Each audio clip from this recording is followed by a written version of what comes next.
Okay guys, nandito kami sa Puerto Princesa, Palawan. Haim. Yan. So basically parang sal. Tapos din sila eh. Rice din sila, tapos ito rin. No? Okay, tara, tira. Ano ba to? Patis? Patis. No, ano nila eh, patis sa toyo eh.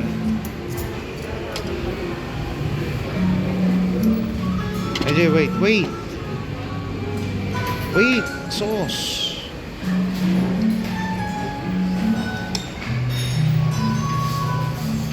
Wait, ay, made a mess. AJ, wait, ang kalamansi.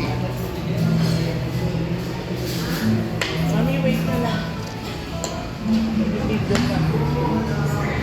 No. Okay, AJ, look at tita.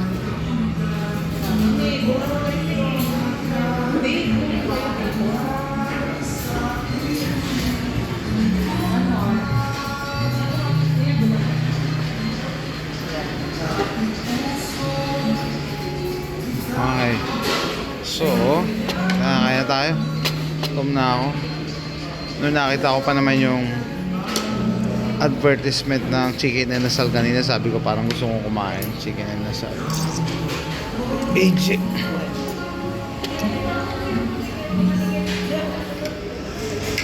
Pero, yun nga no. Meron siya dito. Yan. Ngayon ko lang dilalaan yung kape.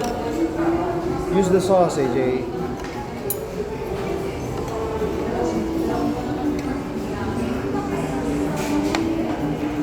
Natanong ako ng kapatid ko kung saan kami kakain. Gusto ko sana sabihin chicken and nasal eh. Kasi hindi pa ako nakakain sa chicken and nasal.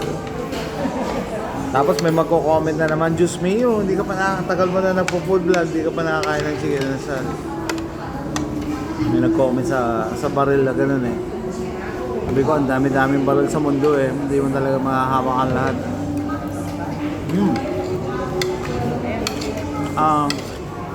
Hindi ko pa ma-compare sa chicken and salt, pero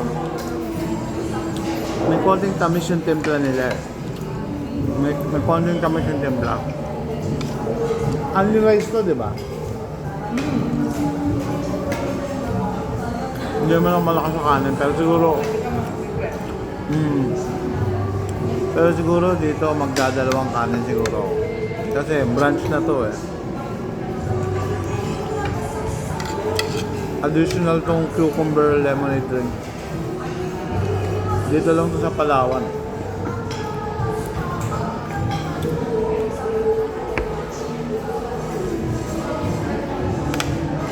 Yan, may konting tamis yung pero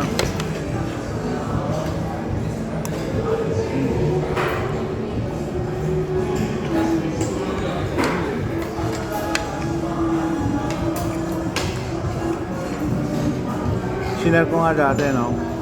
Naalala ko yung napad ko kay Jigs TV. Bago niya kainin tong manok, kinain yung nakatatlong rice na siya. Inulam niya lang yung soy sauce at saka yung chicken oil.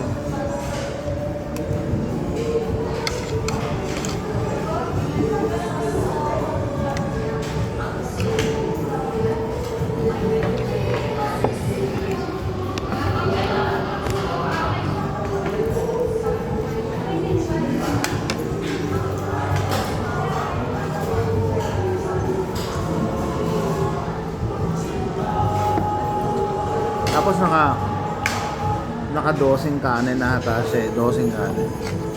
So may mga nagko-comment na ganyan, takaw mo, ganyan. May mga nagtatanggol naman, sabi. Only rice nga eh. Guys, hindi just because sinabing only rice eh, talagang isang kabang bigas ang kakainin mo, no? Isipin mo naman yung nagne-negosyo. Yung negosyo, kailangan din kumita nun.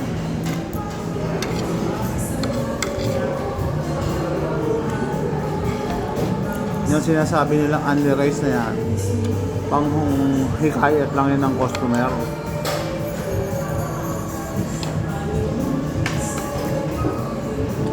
Kaya sa mahal ng bigas ngayon, nananalangin yung mga yan na sana huwag kang makadami ng rice. Kasi business yan eh. Kailangan kumita. Kaya huwag nyo namang i-bankrupt na sandamak na rice sorcery. At saka masama rin sa health ang rice pag sobra-sobra.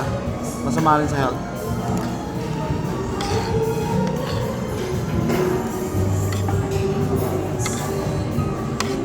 Are you using your sauce?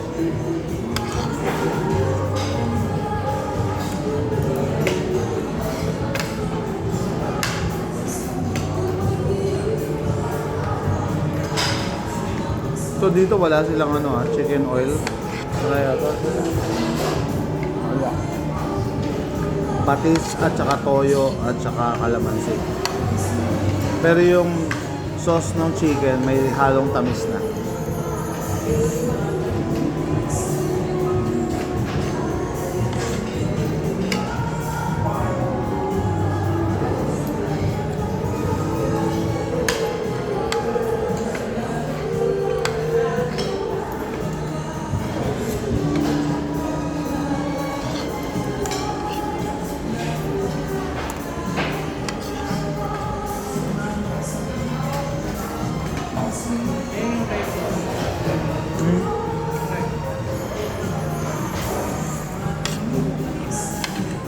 Yan yung only rice. Okay. Sige. Para tayo isa. Hanggang dalawa lang ako.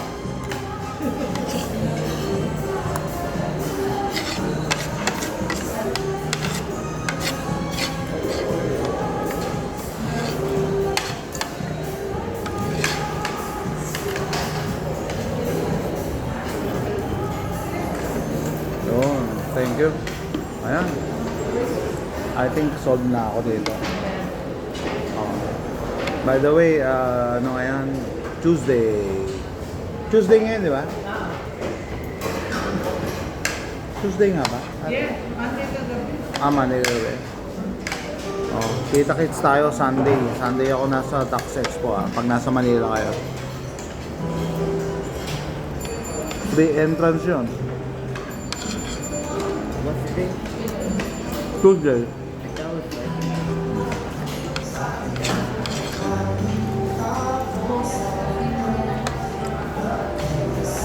Buti may nag-iikot naman pala para sa rice. Hindi mo na kailangan tawagin. At saka kahit hindi pa ubos yung rice ko, pwede humingi. Makakabitin nga naman yung pag hintayin mo pa talaga ubos na ubos.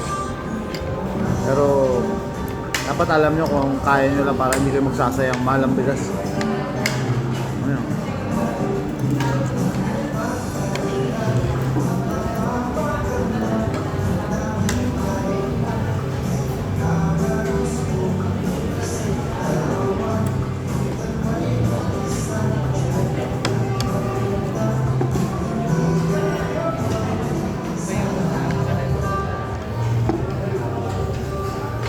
By the way, Iba yung inatot ko sa Bacolod. inas iba? Diba? Kaya gusto ko masubukan. Yung chicken inasal ka, gusto ko rin subukan. Kung kayo kinasal mismo, hindi ka din sa Bacolod ang style. niya, isol. Ano may isol? Ano yan? Ba't naman? Pwede. May natin sa Manila. Oo. Maliit ako naman. Oo.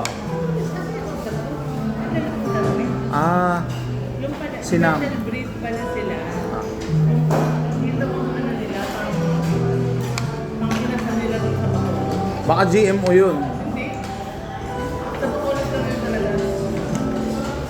By the way, nung nagla-live. Wala pa siya. Talaga? Hindi siya, hindi ba dapat pag gano'n? Dapat di malasa, di ba malaki, pero Oo.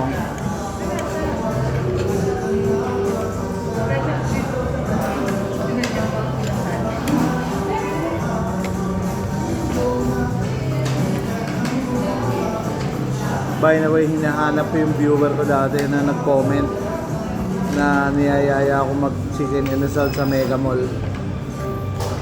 Hanap ko. So, call na. Baka dito na ako sa Manila eh. Mm.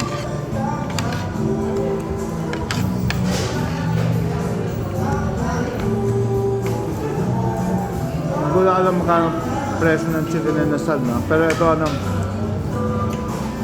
189. 189. Yung leg quarters.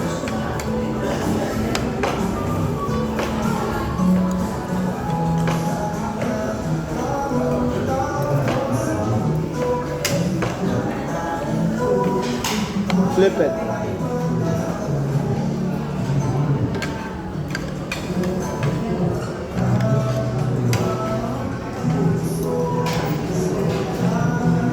Need to learn how to strip it off the bone.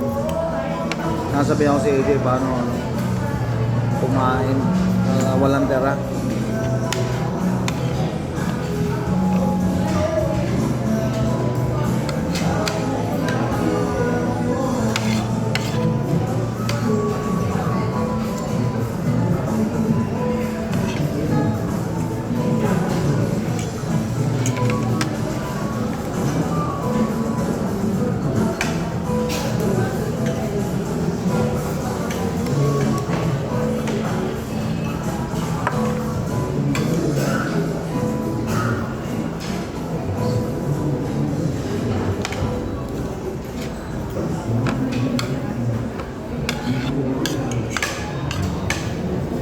Dito na ako sa second rice ko.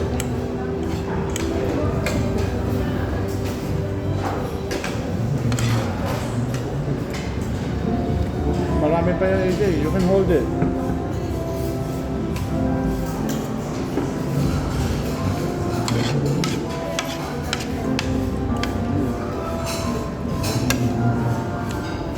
Galing din ang business model nila, no? Yung only rice. Mabubusog ka nga. Kaso sabi ko nga, hinay-hinay ha. Lalo-lalo na pag mataas blood sugar nyo. Carbohydrates, nakakonvert sa sugar yan.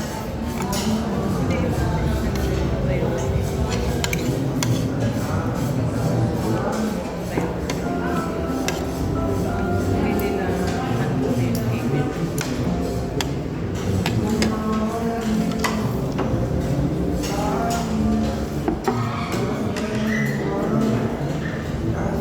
Ito na yata yung part na kailangan ng hawakan. Ah, hindi pa. Pwede pa. Kaya pang kutsarahin.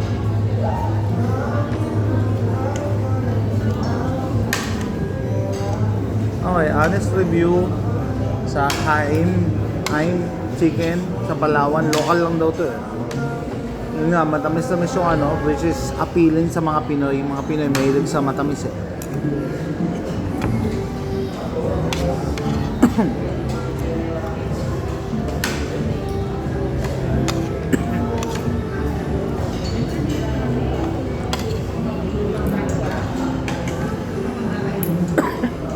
Good.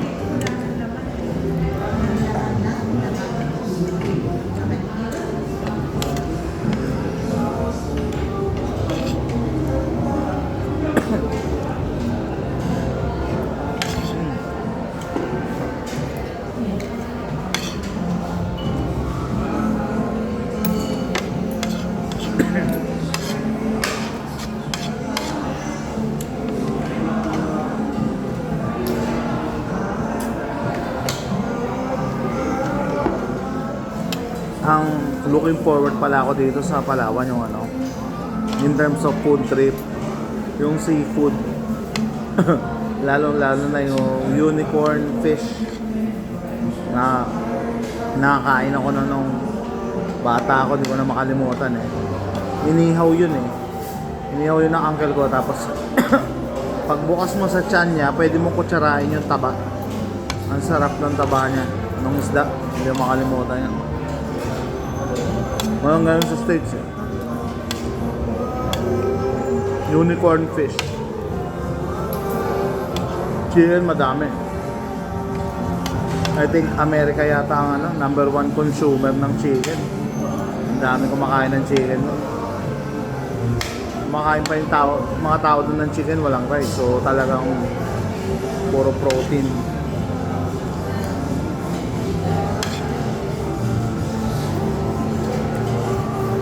Balik na lang kamay yan.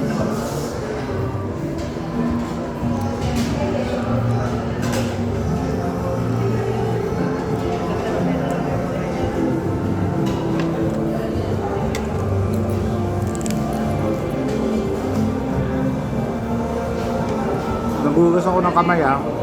May washing station dito. Bago ako kumain.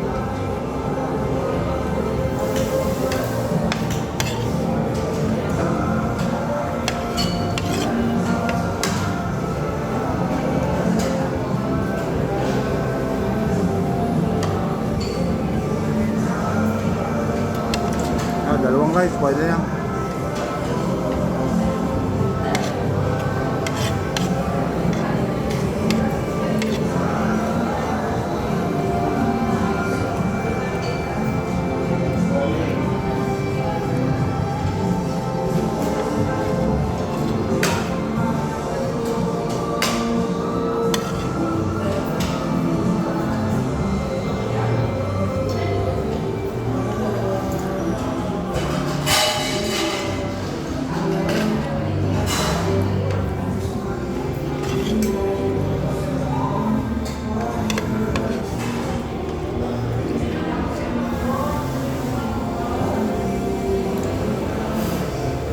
Ay, gamot ka na niya. Di ba dapat bago kumain?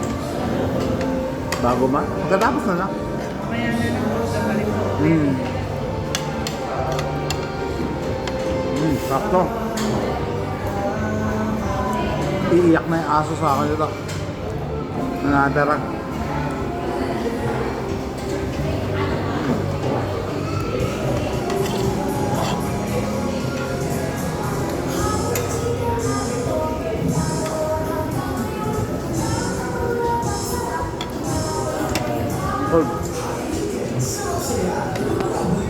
Sarap.